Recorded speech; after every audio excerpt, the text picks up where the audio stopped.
radiación y la desertificación que se produce. Soy el doctor Medardo Ávila Vázquez, soy médico pediatra y neonatólogo, soy docente de la Facultad de Medicina de Córdoba y bueno, trabajo en la red de médicos de pueblos fumigados, que es una instancia de coordinación y información sobre los efectos de los agrotóxicos sobre la salud. Primera cosa, decís agrotóxico y no agroquímico.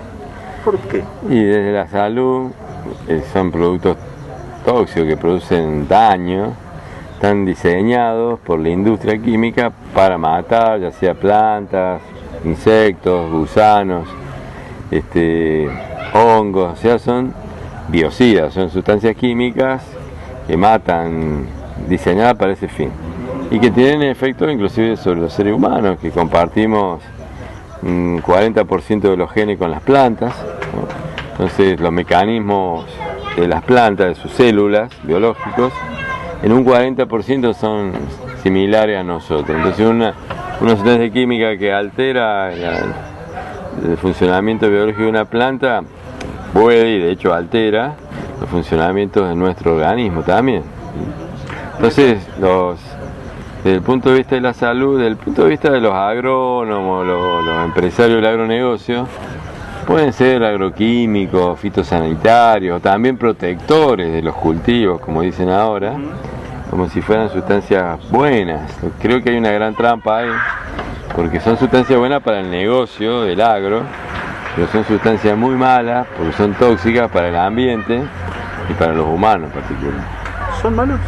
¿Son realmente malos? Sí, son realmente malos, son diseñados para... Porque vos sabés que, a ver, es el debate permanente, ¿no? En cada uno de nuestros pueblitos, que estamos rodeados de campo, ¿no? Compartimos la vida con gente que trabaja en esto.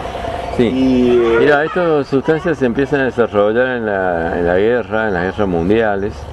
Los primeros que se desarrollan son los insecticidas.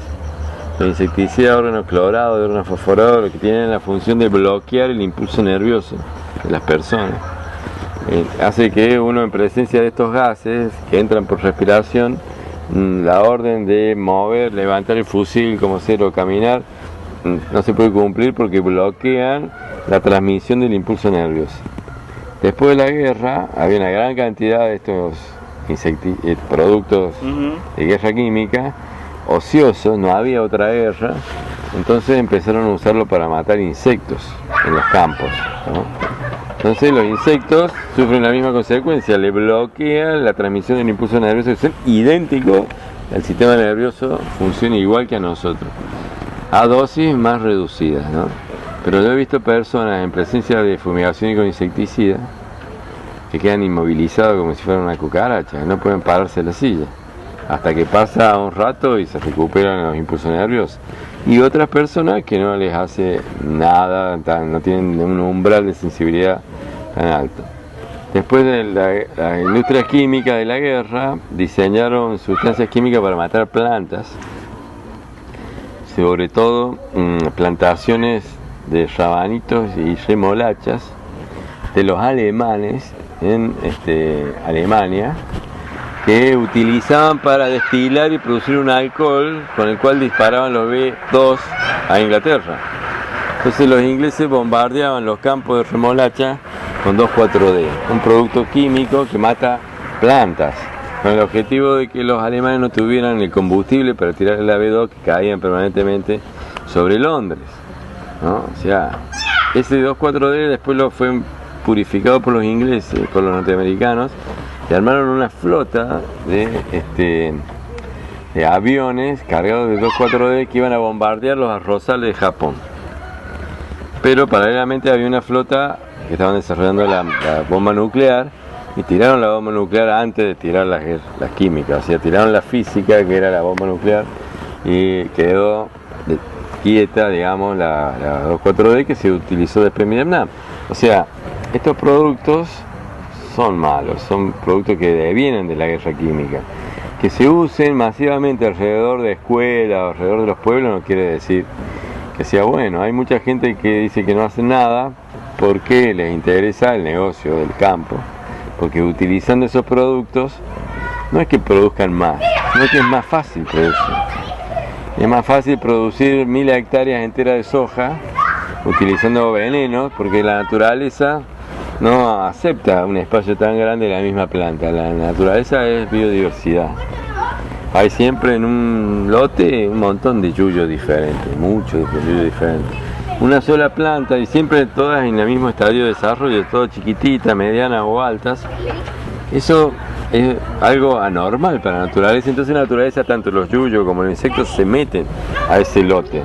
Entonces, para que no se metan, ¿qué hacemos? Los fumigamos, los fumigamos, los fumigamos. Con herbicida para que no crezcan yuyos, con insecticida para que no se metan los bichos. Es una guerra contra la naturaleza. La naturaleza, lo normal es que no haya 1000 hectáreas de la misma plantita. Sí puedo tener 600 hectáreas de la misma plantita, intercalada con otros cultivos, maíz, sorgo, cebada, arroz, de manera de que se van complementando en su relación con la naturaleza. Y la naturaleza cree que ahí hay biodiversidad y nosotros podemos avanzar y producir. Pero requiere otra inteligencia, otra manera de pensar. La manera de pensar que predomina es que a la naturaleza la tenemos que ganar con químicos y que esa es la manera única de producir. En realidad no es la única manera de producir, es la manera más fácil de producir. Que produce también, secundariamente, que las empresas de veneno hagan un gran negocio. Las empresas de veneno todos los años venden más y más agroquímicos. Sí, aparte porque cada vez la naturaleza intenta resistirse un poco más, ¿no? Obviamente, en este campo, como ser, si tiramos glifosato y todo este pasto es sensible al glifosato, se muere 10.000 plantitas, pero quedan 500 que naturalmente eran resistentes al glifosato. Entonces el año que viene esas 500 se convirtieron en 2.000, entonces tengo que aplicarle más glifosato, y el otro año ya tengo 10.000 de nuevo. Entonces tengo que aplicarle el doble de glifosato y después el triple de glifosato. En el 96, cuando empezamos con este negocio, se aplicaban 3 kilos de glifosato por hectárea en todo el año. O sea, en 3 o 4 aplicaciones se aplicaba 750 mililitros o gramos por hectárea y después seguía aplicando. Ahora estamos en 10 o 12 kilos por año en varias aplicaciones. Y se mezcla 2,4-D, se mezcla tracina, se mezcla metaclor, o sea, se usa otros para apoyar al glifosato. O sea, estamos en una guerra contra la naturaleza que la vamos perdiendo. El que va ganando es el agrónomo que vende los agroquímicos en cada pueblo y la empresa multinacional que los fabrica y los distribuye. Porque actualmente, como ser de 30.000 millones de dólares, que es lo que vale la cosecha argentina, 3.000 millones, o sea, el 10% es el costo o el gasto que tienen los productores en agroquímicos. Y a eso le suman las retenciones, que ahora son del 25, del 30, no sé cuánto, en soja, digamos, pero tenés después el 10% que es las retenciones de Monsanto, de Bayer, de DuPont, ¿no? Sí, sí, y además de eso tenés el arriendo y además de eso tenés, digamos, empezamos a sumar claro, cosas sí, y tenemos... si arrendamos ya los números están medio justos, salvo que aumente la soja o devaluemos el peso. Qué casualidad. Sí. Cuando vos venís acá a Basavilbaso o pueblos como los nuestros, ¿no? Estamos... Sí. Cada 15, 20 kilómetros hay otro pueblito y por lo general hay mucho cultivo y demás. ¿Qué ves como médico? Bueno, y como médico vemos cómo ha cambiado el perfil de enfermedades, claramente. ¿Sí? Los pueblos agrícolas tienen hoy una predominancia de enfermedades que antes no tenían, que enfermedades graves, tienen enfermedades degenerativas. Hoy estuvimos viendo con un neurólogo, profesor de la Universidad de Buenos Aires, cómo aumentaban las zonas agrícolas el Alzheimer, ¿no? El Parkinson, cómo aumentan los problemas de aprendizaje en los niños, los trastornos autistas, el desarrollo neurológico en niños se ven muy afectados en los pueblos agrícolas porque los agrotóxicos actúan sobre las neuronas. Se ha publicado un trabajo reciente de la Universidad de Rosario que muestra cómo las neuronas en presencia de glifosato, cuando se tienen que desarrollar, no establecen relaciones con las otras neuronas. El cerebro nuestro tiene 200 millones de neuronas, pero aparte de la cantidad de neuronas están todas interconectadas o muy interconectadas, y ahí está la gran capacidad del cerebro humano. Bueno, esas interconexiones que pueden ser 100 o 200 dendritas que se interconectan, se reducen a 10 o 20 de las neuronas en presencia de glifosato. Y tenemos ahí los chicos con problemas de aprendizaje, con autismo, con problemas de desarrollo. Tenemos muchos problemas endocrinos, ¿no? Problemas de hipotiroidismo, ¿no? En Monte Maíz, por lo que estudiamos, las personas adultas de entre 20 y 40 años, un tercio de las personas, el 32% de las personas entre 20 y 40 años toman levotiroxina, que es la hormona que está disminuida en el hipotiroidismo, para suplantarla, ¿no? Lo cual es totalmente anormal. Es más frecuente en personas mayores de 60 años, acá estamos hablando de 20 y 40 años. Después, muchos problemas de cáncer. El cáncer se ha convertido en la primera causa de muerte. En todo el país la primera causa de muerte son los problemas cardiovasculares. Y en los pueblos agrícolas también era así. La forma de morir en Argentina la conocemos, los que hacemos salud pública, en los últimos 50 años no se ha modificado. La que empezó la era de los antibióticos no se ha modificado. Pero en los pueblos la gente no se muere ahora de problemas cardiovasculares, sino se muere de cáncer, antes del problema cardiovascular. Y el cáncer, que era la segunda causa de muerte, se convierte en la primera, pero con mucha distancia, por mucha diferencia al resto de las causas, ¿no? Y eso es grave, el aumento de los casos de cáncer llega a ser el doble, en general es el doble que el que tiene la ciudad más cercana a nosotros. En Santa Fe, en Rosario, la tasa de cáncer es de 200, o sea, 2 personas cada 1000 se enferman por año de cáncer, y en los pueblos de Santa Fe se está enfermando 3 o 4, ¿no? En Córdoba nosotros hemos medido inclusive más alto, de 5, 6 o 7 veces más alto. Hay lugares que hemos medido la cantidad de cánceres que se esperaba según la estadística nacional, y este pueblo tenía que tener 11 enfermos de cáncer, como es el Monte Maíz, en el año 2014, y nosotros golpeando casa por casa, haciendo una encuesta, encontramos 34. O sea, había 33 enfermos de cáncer de más. O sea, personas que no se hubieran enfermado si no estarían en ese lugar en contacto con un agrotóxico. Ahora, ¿haces una crítica para el gremio? Porque, ¿a los médicos? Sí. No, bueno, los médicos venimos muy atrás. ¿No? Sí, los médicos tratan en general de atender las personas enfermas. Tenemos un vicio, la formación de los médicos.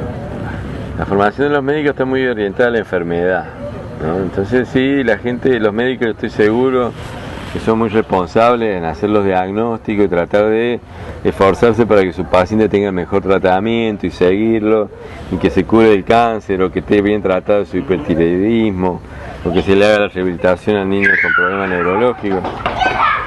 Pero el problema de salud no es visto claramente por el personal de salud y los médicos. Nosotros estamos muy orientados hacia la enfermedad, y en la enfermedad actuamos, pero cuando vemos que tenemos el doble o el triple de enfermos de lo mismo, me doy cuenta, porque me lo dicen, se lo dicen a sus familiares, a otros colegas. Acá se está enfermando todo el mundo de cáncer, pero siguen abocados nada más que a tratar el cáncer, y los médicos tienen que preocuparse por la salud también. Nosotros tenemos esa formación, pero se va perdiendo en la práctica, que nosotros tenemos que preocuparnos de cuidar la salud, que la población no se enferme, sino que no tratar de curarlo cuando ya está enfermo. Ahí ya llegamos tarde, y en cáncer casi siempre llegamos tarde. Nosotros tenemos que tratar de disminuir los enfermos de cáncer.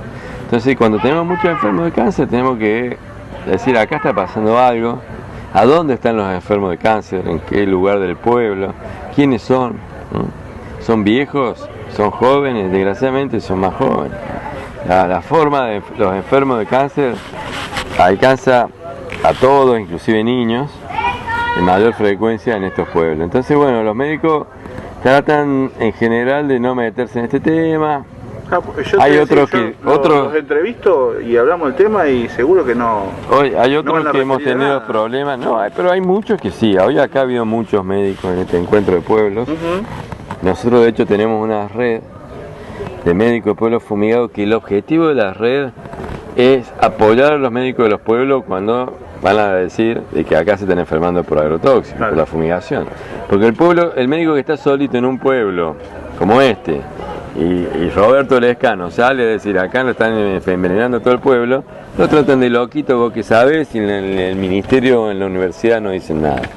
Entonces ahora tienen la red, tenemos muchos trabajos de investigación, difundimos toda la investigación que hay a nivel mundial, que muestra que lo que dicen los agrónomos del agronegocio, lo que dicen las empresas, es propaganda. Claro. Los datos Hay reales, gente muy científicos... profesional, digamos, que sostiene argumentos del negocio, ¿no? Sí, es para seguir con el negocio próspero para adelante, pero bueno, hay muchos médicos que ahora tienen el respaldo que le da, nosotros no le damos respaldo porque seamos poderosos, sino porque somos parte, somos profesores en las facultades, trabajamos en esto, entonces somos muchos, en muchas universidades. El último congreso lo hicimos el año pasado en la Universidad de Buenos Aires, con el decano de la Facultad de Medicina, o sea, esto es una discusión que en el área médica no se puede sostener de que no es cierto que los agrotóxicos son tóxicos, pero que muchos médicos tratan de no meterse en este problema porque se van a pelear con sus pacientes.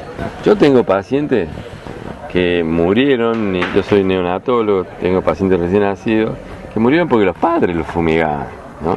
Y los tuve que atender, cuidarlo y en algún momento decirle al padre que era por la exposición a los venenos que él usa en su casa, en su campo, con su máquina de fumigar. Y bueno, eso no nos gusta, el padre no nos cree, otros sí, pero es una realidad. Entonces muchos tratan de evitar eso y solamente quedarse con el tema de, bueno, tratamos de hacer bien nuestro trabajo, que es curarlos, pero más importante es el trabajo de cuidar la salud, más que solamente tratar de curarlos cuando están enfermos. Ahora, ¿cómo estamos usando? Porque yo estoy a la puerta acá del hospital, de acá, de allá, donde sea, y pregunto, che, ¿cuántos enfermos de cáncer hay en tu pueblo? No Nadie sabe, los nada. hospitales no saben Nadie nada. sabe, no sabe de qué tipo de cáncer, no se lleva ningún tipo de... Y todo, no- digamos, muerte cardiorrespiratoria. Sí. Y sí, en algún momento se nos para el corazón, ¿no? Sí, desgraciadamente en Argentina, como predomina esta visión de curar la salud y no curar la enfermedad y no cuidar la salud, entonces no hay datos, no hay una práctica en el personal de salud de registrar, solamente se registra nacimiento y muerte, no se registran las enfermedades, las internaciones en los hospitales, está la historia clínica, pero no hay después un registro de los diagnósticos ni la evolución que vos podás revisar. Donde lo hemos hecho, lo hemos revisado en algunos pueblos y hemos encontrado cómo se ha disparado la cantidad de internados de cáncer en los hospitales de los pueblos. Que médicos responsables se han puesto a hacer ese trabajo. Pero se hace todo por afuera. Digamos, el Ministerio de Salud de las provincias, los secretarios de salud de los pueblos, el Ministerio de Salud de la Nación, no promueve esto, no quieren ver esta foto, no quieren ver esta situación. Prefieren ignorarla. Si no hay datos es mejor porque no pasa nada, porque no hay datos. Con los certificados de defunción pasa algo similar. El certificado de defunción dice primera causa o causa inmediata, dice causa inmediata de muerte. Generalmente ahí ponen paro cardiorrespiratorio, que es igual a muerte. Y después hay una segunda causa, tercera causa y cuarta causa, que ahí aparece la verdadera causa de fondo de la muerte. Lo que pasa es que eso está en el desarrollo del certificado, pero se toma solamente en cuenta la primera causa cuando se carga en una base de datos.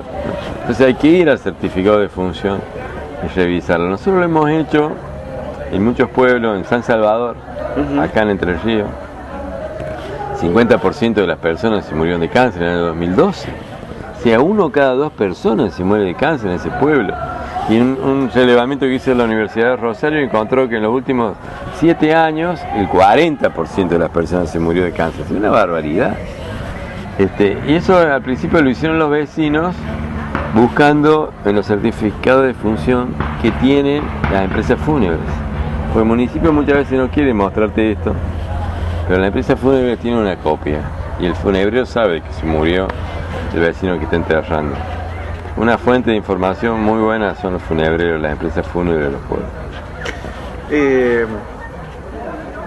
Todo un tema, ¿no? Porque el gran negocio, nadie se quiere meter, el político de turno tampoco se quiere pelear con nadie, es como que corren tantos intereses, pero mientras tanto se nos va la vida, lamentablemente. Sí, desgraciadamente así, pero también hay, digamos, hay una lucha que va creciendo. Esta es una lucha, un reclamo por los derechos a la vida, son derechos humanos. Y nuestro país nuestro pueblo tiene una tradición de lucha por los derechos humanos muy arraigada, que viene inclusive de antes de la dictadura, pero la dictadura fortificamos esa sensación o ese compromiso de luchar por los derechos humanos. Y yo veo en muchísimos pueblos de Argentina como la gente, sobre todo las mujeres, las madres, que no son madres de Plaza de Mayo, son madres de Basavilbaso, de Barrio Ituzaingó, de Malvinas, que son las que se organizan y se movilizan y empiezan a registrar quién se murió de cáncer en el pueblo y a marcarlo en un plano. Y ahí te encontrás con una realidad que nadie quiere ver. Entonces, este es un negocio tóxico al cual participa mucha gente. Es distinto como hacer en la mega minería en la cordillera, también se contamina mucho, se destruye el ambiente, los ríos están todos llenos de metales pesados y esas aguas van a ser tomadas por los pueblos de la precordillera. Pero el enemigo, el adversario, es una empresa única, multinacional, que está comiéndose las montañas enteras. Pero acá en el agronegocio hay una multiplicidad de actores, que vos te encontrás que el fumigador es tu primo, que el dueño del campo es el esposo de la maestra que fumigan alrededor de la escuela, que el médico en realidad quiere comprarse un campo y dedicarse al campo, que siempre fue su sueño tener un campo y ahora es médico, pero que en realidad quiere tener un campo y sembrar soja. Digamos, esa es lo complejo de la lucha en el agronegocio, pero hay un montón de gente que está afectada y que no está dispuesta a dejar que la sigan fumigando. Y esto que se ha hecho hoy acá en Entre Ríos, en este pueblo, que se junten vecinos de distintos pueblos a decir paren de fumigarnos en Entre Ríos, es muy bueno. Es muy bueno porque acá en Entre Ríos hay un nivel de impunidad del agronegocio muy alto.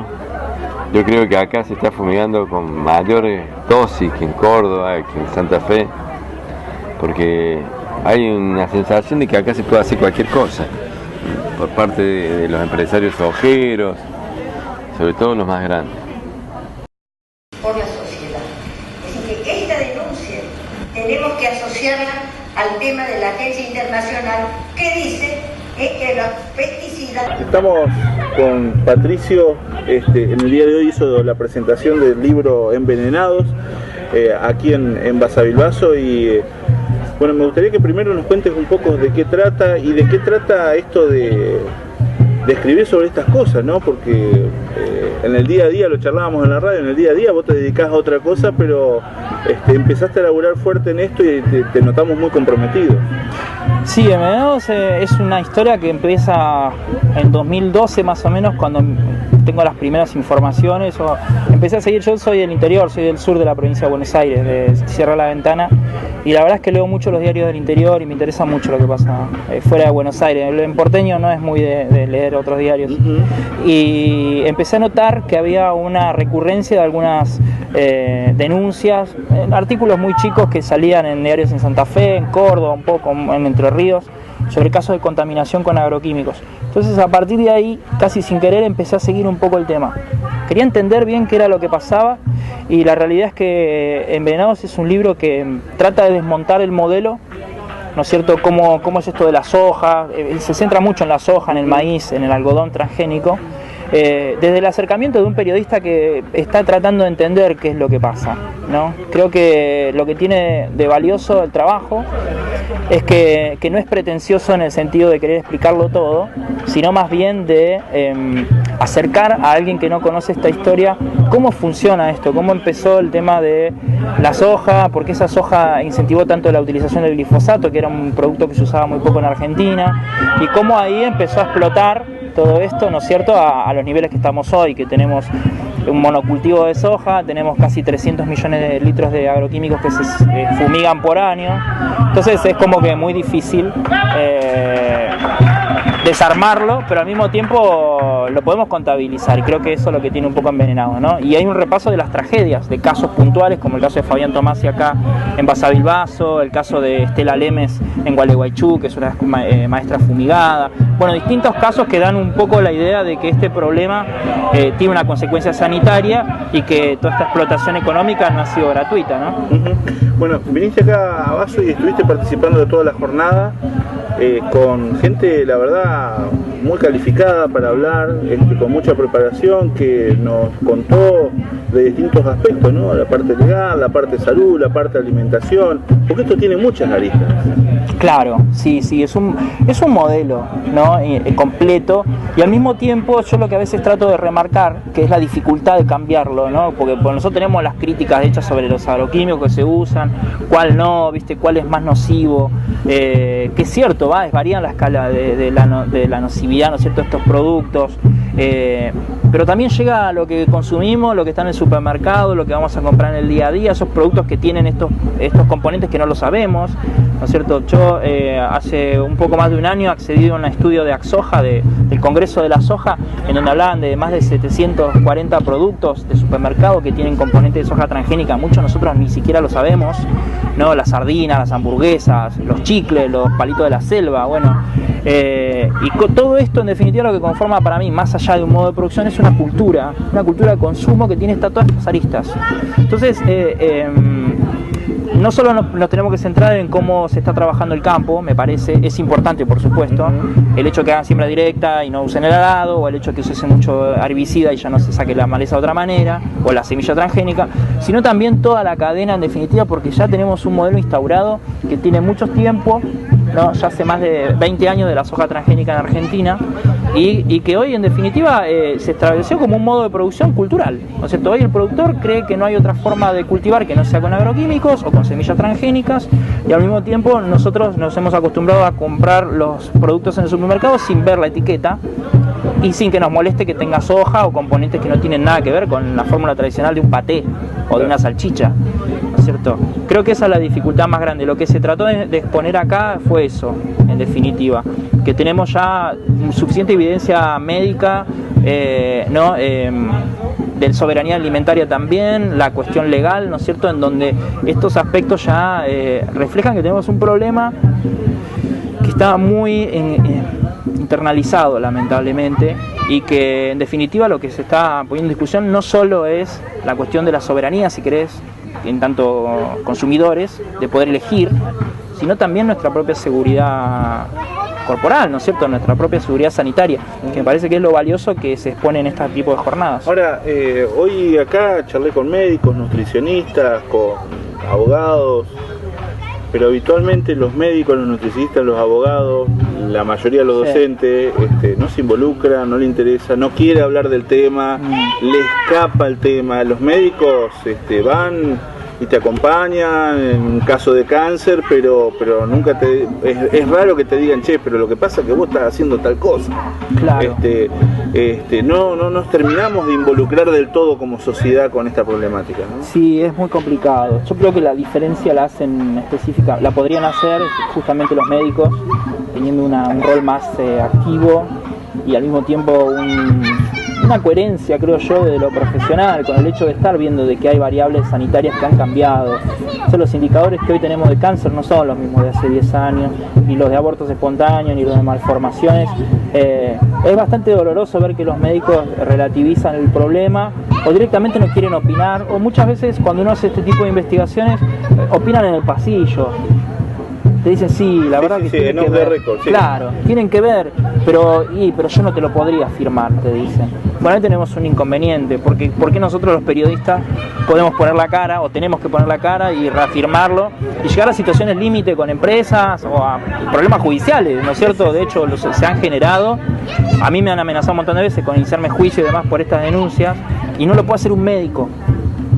Es inexplicable realmente. Con los docentes, bueno, los docentes realmente, yo admiro mucho el hecho de que la problemática de las escuelas fumigadas se está conociendo específicamente por el accionar de los docentes. Claro. Creo que son mucho más valientes que otros sectores, siendo víctimas aparte, ¿no es cierto?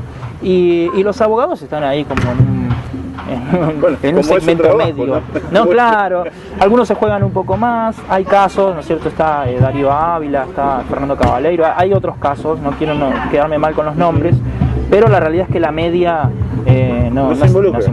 No, y también, o sea, en los medios de comunicación, o sea, bueno, hoy estamos hablando de cáncer en los medios nacionales porque le pasó lamentablemente, ¿no?, a lo Pilato Bublé lo que le está pasando, entonces contabilizamos las cantidades de casos de cáncer que existen en la Argentina y demás, pero si no, no es tema de tapa y no es tema casi claro. En esas cuestiones yo creo que se combinan, el rol de los medios es para discutir largo y tendido, pero se combinan de forma negativa dos aspectos. Primero, que nosotros somos muy dependientes de los medios. Realmente hacemos de los medios la realidad de nuestro día, tomamos las verdades de los medios y los medios han asumido un rol casi pseudoeducativo que para mí es súper peligroso. Le han ganado la competencia a la escuela en la formación, ¿no es cierto? Hoy tomamos más en cuenta la estadística que tira un medio que quizás un informe científico, claro, ¿no es cierto? O lo que se aprende. Ese es un problema grave. Y por otro lado es que no asumimos, y los medios se han ocupado de disimular mucho, que son empresas. Son empresas que venden noticias, como una verdulería vende frutas o verduras, una carnicería vende carne, los medios funcionan de la misma manera. Entonces, desde esa lógica, hoy por hoy estas empresas que nosotros estamos comentando, denunciando en un punto, que tienen este rol sobre la salud, son los principales auspiciantes de esos medios. Y esos medios obviamente no van a tomar participación porque dependen de la pauta publicitaria. Es directamente una visión de negocios. O sea, nosotros no podemos pedir a Clarín y a La Nación que pongan el foco sobre la problemática de las fumigaciones en Argentina. Son las empresas que hacen Expoagro. Todas las novedades de maquinaria, de transgénicos, de herbicidas, de todos los productos que se utilizan en el campo y las técnicas que llegan, se producen y se dan a conocer en ese evento que justamente lo arman estos dos diarios que son los principales del país, ¿no es cierto? Ahora, estaba pensando, Patricio, vos has andado por todos lados con este laburo, encontrándote con un montón de personas. ¿Es posible? ¿Hay un modelo alternativo sin salirnos de lo que, digamos, de una locura de que mañana vamos a agarrar y hacernos una caverna, ¿cierto? Y empezar a golpear dos piedritas. Sí. Pero hay una alternativa viable por la cual podamos seguir desarrollándonos, podamos seguir trabajando en el agro, podamos seguir que genere divisas, que genere empleo, que genere movimiento económico sin morfarnos a una porción de la sociedad. Sí, a ver, lo que hay que pensar es que este modelo lamentablemente está ejerciendo una presión ambiental y sobre la salud de la gente que lo vuelve peligroso para nosotros mismos. Creo que ese es el punto de vista básico, más allá de la rentabilidad económica, ¿no es cierto? Hay que partir de que esto es problemático y está generando muchas enfermedades y un costo adicional del tratamiento, si querés, que se está llevando la plata que estamos ganando con lo mismo que estamos produciendo. A partir de ahí creo que tenemos un problema de escala de valores, que es lo que estamos poniendo más arriba, me creo, como sociedad, ¿no es cierto? Sí o sí en algún momento vamos a tener que generar un cambio, no solo por la cuestión ambiental, la presión que hacemos desde la salud, sino también por lo que está ocurriendo a nivel agronómico, el tema de las resistencias de las malezas. Es un caso muy grave en Argentina ya. Eso está generando que cada vez se tenga que utilizar más cantidad de químicos, las malezas son más fuertes y está volviendo muy poco rentable la producción. Hay que pensar que insumos como los agroquímicos tienen una cotización en dólares, sobre todo en el nivel de los genéricos, ¿no es cierto? Y demás. Entonces, desde ese punto de vista, este modelo es inviable a largo plazo. Ya hoy tenés un problema, acá necesitas más glifosato, más 2,4-D, más otros productos porque los bichos y las plantas son más resistentes. Eso va en ascenso, es un problema mundial y Argentina está en el pelotón del medio, te digo. Pero inevitablemente la opción es tratar de volver a una producción más tradicional. Yo no le digo agroecología porque es para mí un nombre muy de moda, cuando siempre fue trabajar el campo de la manera que lo conocemos, ¿no es cierto? Creo que en algún punto se va a tener que volver a eso por el hecho de que la contaminación está siendo muy grave, pero va a ser gradual. Yo creo que inevitablemente se va a ir volviendo también una opción para el mercado. O sea, hoy hay muchos países que están comprando orgánico.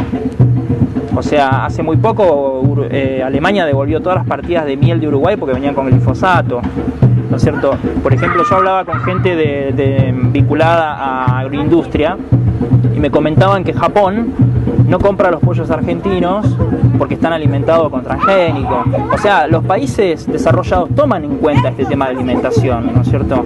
Entonces, eso mismo creo que nos va a traccionar a nosotros hacia otro modelo. Lo orgánico en un momento va a tener un peso económico más grande y bueno, habrá que producir de esa manera. La pregunta es, ¿podemos hacer 100.000 hectáreas de orgánico? De agroecología, bueno, es un desafío. Cada vez se hacen más hectáreas, hay experiencias de unas cuantas hectáreas, pero es difícil. Y esto que está surgiendo ahora, porque, a ver, el político promedio no nos da respuesta, No. todos lados no nos da respuesta. No. Pero uno se entera hace pocos días, hubo una movilización, una juntada en Urdinarrain, se terminaron juntando 1.500 firmas. Por otro tema, pero también por el medio ambiente, en Carbó, límite con Gualeguay, la gente amenaza cortar la ruta la semana que viene porque están siendo perjudicados.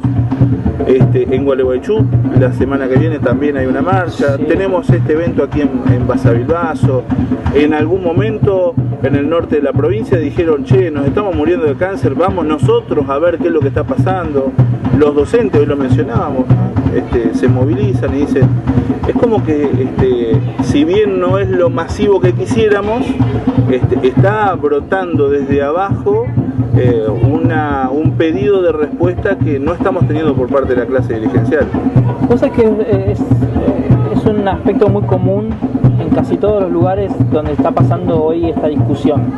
Me refiero a Argentina, ¿no? En otros países directamente ni se discute, pero es una movilización y una respuesta desde abajo, desde el átomo. Yo creo que es una moneda de cambio que está funcionando mucho mejor, me parece, que esperar las reacciones desde arriba. Es todo tan pesado, burocrático y tan lleno de intereses. Yo creo que hoy hablábamos sobre la disertación en diputados en un momento que nos convocaron a unos cuantos de la industria y los que estamos un poco en contra de este modelo de producción, y todo era muy lento y aún así tuvieron las argumentaciones y demás, pero no ha habido un indicador de que el gobierno nacional, como dijo, va a avanzar con una ley de agroquímicos. Estamos hablando siempre de años, de 1, 2, 3 años, hay que ver si le alcanza este mandato. Entonces la gente realmente busca las soluciones de otra manera y sale desde abajo. Y pasan Entre Ríos, pasan Córdoba. Córdoba tuvo una movilización enorme contra Monsanto en el caso de Malvinas Argentina, y en la provincia de Buenos Aires muchísimas de las ordenanzas de distancia de fumigaciones fueron obtenidas en base a la movilización de los vecinos. El caso, por ejemplo, de Trenquelauquen, en el oeste de la provincia de Buenos Aires, hay un grupo que se llama Vecinos Autoconvocados, y ellos han logrado limitar el uso del 2,4-D, bueno, un montón de pautas. Yo creo que esa es un poco la idea. Estas organizaciones, este tipo de actividades, ¿no es cierto?, que se prestan a poner en discusión algo que más arriba no está funcionando. Nunca sabemos por qué. Y también me parece que ahí hay una cosa complicada nuestra, ¿no es cierto?, de decir, bueno, ¿qué vamos a esperar del gobernador? No, del gobernador tenemos que esperar todo.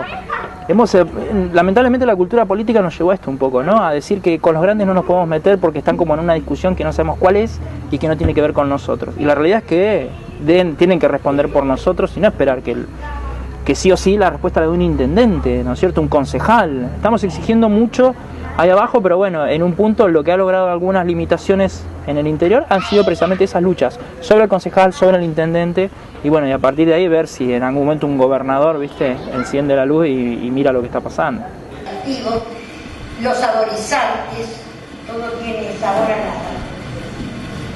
Esto lo conocen, esto es el trabajo de la Universidad de La Plata, son los cultivos los más destacados, de esto va a hablar seguramente Daria, que pasó la. Yo soy Alicia Schwarman y bueno, vivo en el campo que era de mis padres y de mis abuelos.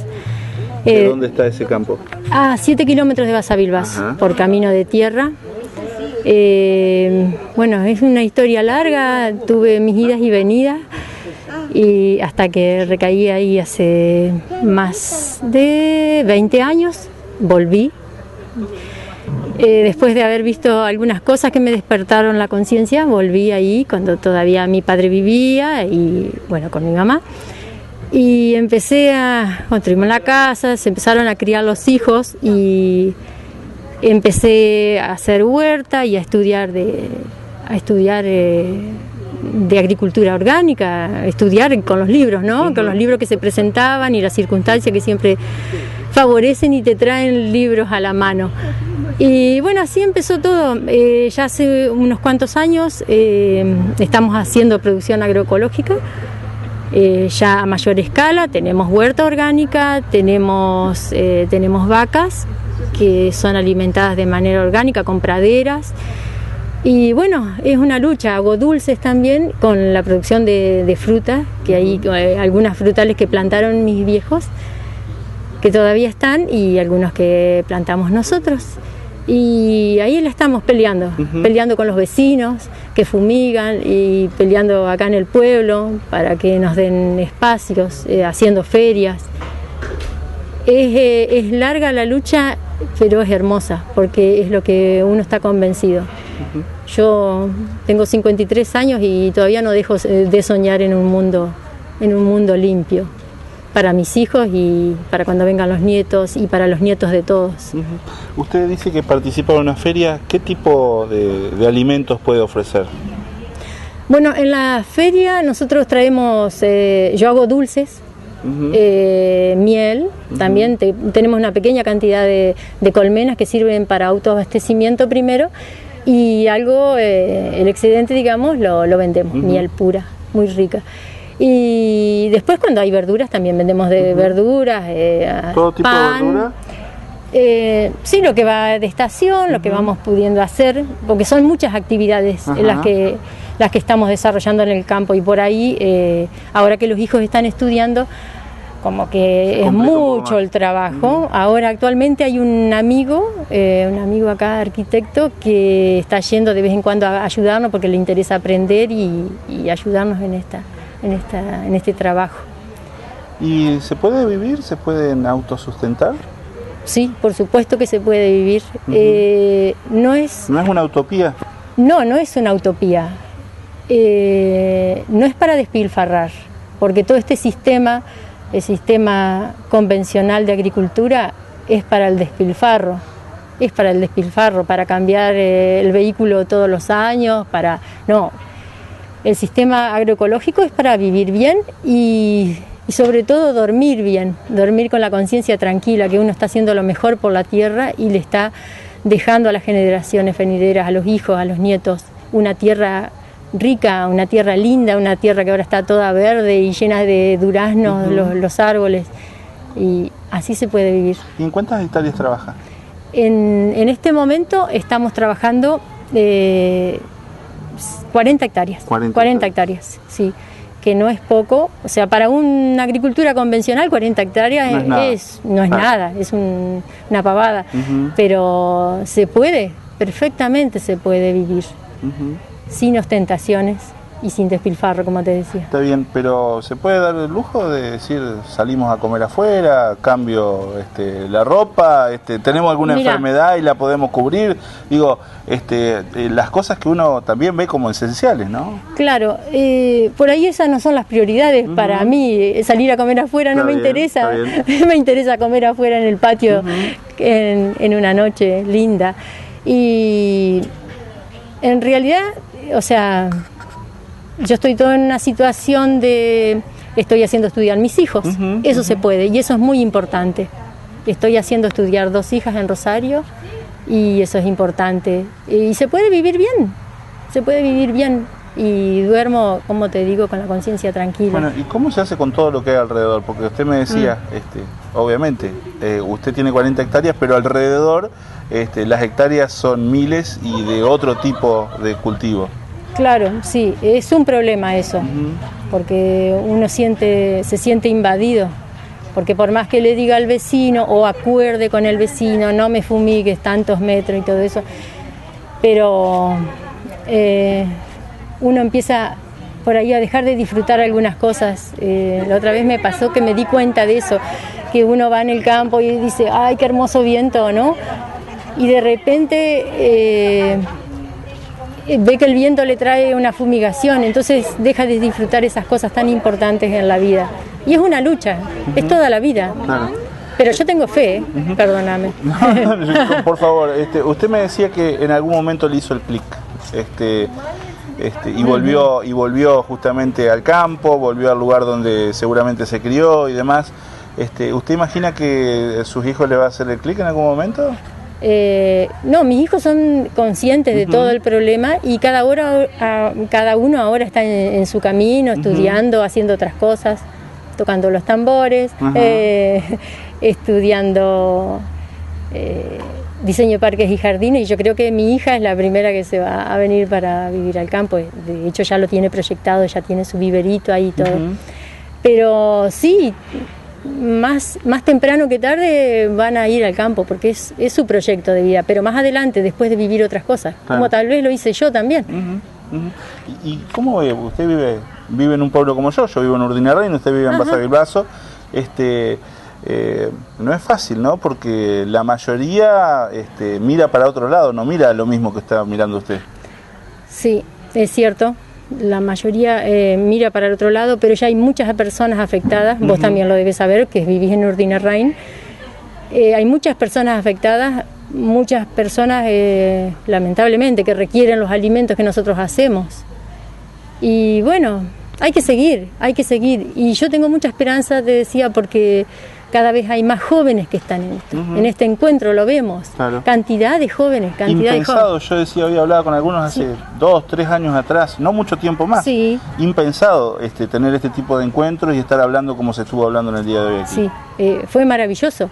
Y muchos jóvenes, y también la otra esperanza que tengo yo, es que ya conozco varios ingenieros agrónomos que se les ha hecho el clic. Y ellos son los que van a volcar después en los productores sus conocimientos y empezar a demostrarles que se puede, a que los productores se convenzan de que de otra manera se puede trabajar. Y también se puede ganar dinero, No es que tiene que ser desfasado el asunto de producción limpia o producción agroecológica, de separarse de la cuestión dinero, porque es necesario el dinero. Si uno quiere hacerle estudiar a los chicos, necesita dinero. Si quiere tener una vida más o menos pasable, se necesita dinero. Estamos en este sistema capitalista, lamentablemente, es así, pero no va separado una cosa de la otra, se puede dar las dos juntas. ¿Cómo se llama su emprendimiento? La Dorita, es el establecimiento. La Dorita era mi abuela. Así se llama el establecimiento desde épocas que vinieron los colonos acá. Si alguien pregunta por acá por la Dorita, ¿van a saber guiarlos para llegar? Yo supongo que sí. Supongo que sí. Son conocidos mis dulces. A mucha gente les gusta. Bueno, muchas gracias, es muy amable. Gracias a vos. Puntos de vista. Puntos de vista.